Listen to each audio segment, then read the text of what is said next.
আমরা পাথরঘাটার মানুষ শান্তিতে বসবাস করতে চাই, কারণ আমার এই পাথরঘাটার আওয়ামী লীগ যারা এই পাথরঘাটা অন্যায় অত্যাচার করেছেন তারা আমরা জানি প্রত্যেকের বাড়ি ঘরে তারা আছেন। আমাদের বিএনপির পোলাপাট ভদ্র, আমাদের বিএনপির মানুষ ভদ্র, কেউ বাড়ি থেকে তাদেরকে মারপিট করে না। যদি আপনারা অতিরঞ্জিত পারেন তা আপনাদের কোনো পিঠের আমরা থাকবে না। আমি বলবো রাইতের আধারে যারা পোস্টার লাগান বন্ধ করেন, এই পোস্টার লাগান। আপনারা কিছু কিছু লোকে যারা পাথরঘাটা মানুষের ক্ষতি করতে চান তারা বন্ধ করেন। একটা কথা, আপনারা যদি একটা আঙ্গুল দেখান বিএনপি 10টা আঙ্গুল দেখে। আমি এই বললাম মনিভাই নির্দেশ, মনিভাই বলছে শান্তিতে আমার পাথরঘাটার মানুষ থাকবে। যদি আমার পাথরের মানুষ শান্তিতে না থাকতে চায় তা আমরাও শান্তিতে থাকতে দেব না। মনিভাই সালাম দিয়ে আমি আমার বক্তব্য শেষ করছি। প্রিয় পাথরঘাটাবাসী, ইতিমধ্যেই আপনারা দেখতে পাচ্ছেন মাত্র 10 মিনিটের আয়োজনে পাথরঘাটা মিছিলের নগরীতে পরিণত হয়েছে। এর থেকেই প্রমাণিত হয় পাথরঘাটার মানুষ আওয়ামী লীগকে ঘৃণা ভরে প্রত্যাখ্যান করেছে। প্রশাসনের ভাইদের দৃষ্টি আকর্ষণ করতে বলতে চাই, রাতের আধারে পাথরঘাটায় কোনো রাজনীতি করতে দেওয়া হবে না। আপনারা সজাগ দৃষ্টি রাখবেন। রাতের আধারে নিষিদ্ধ সংগঠন পাথরঘাটায় রাজনীতি করতে পারবে না, হতে দেওয়া হবে না, হবে না, হবে না। আবারও যদি প্রয়োজন হয় আমরাই রাজপথে থাকবো।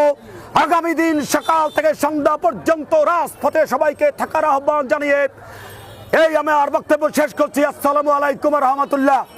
আওয়ামী লীগের আস্তানা এই বাংলায় হবে না, খুনি লীগের আস্তানা দোসরের আস্তানা, দোসরের আস্তানা এই বাংলায় হবে না, আওয়ামী লীগের আস্তানা এই বাংলায় হবে না, এই বাংলায় হবে না, আওয়ামী লীগের আস্তানা এই বাংলায় হবে না।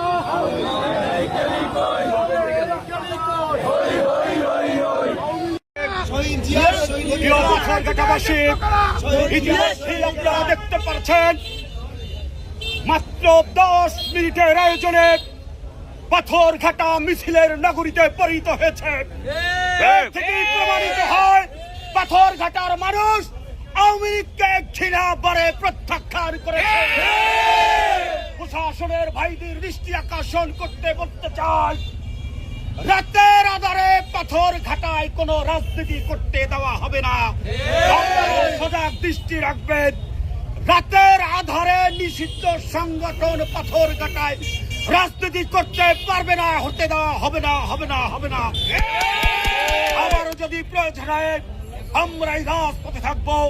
আগামী দিন সকাল থেকে সন্ধ্যা পর্যন্ত রাজপথে সবাইকে থাকার আহ্বান জানিয়ে এই আমি আর বক্তব্য শেষ করছি। আসসালামু আলাইকুম রহমতুল্লাহ। শেখ হাসিনা গেলি কই, হই হই রই রই, হই হই রই রই।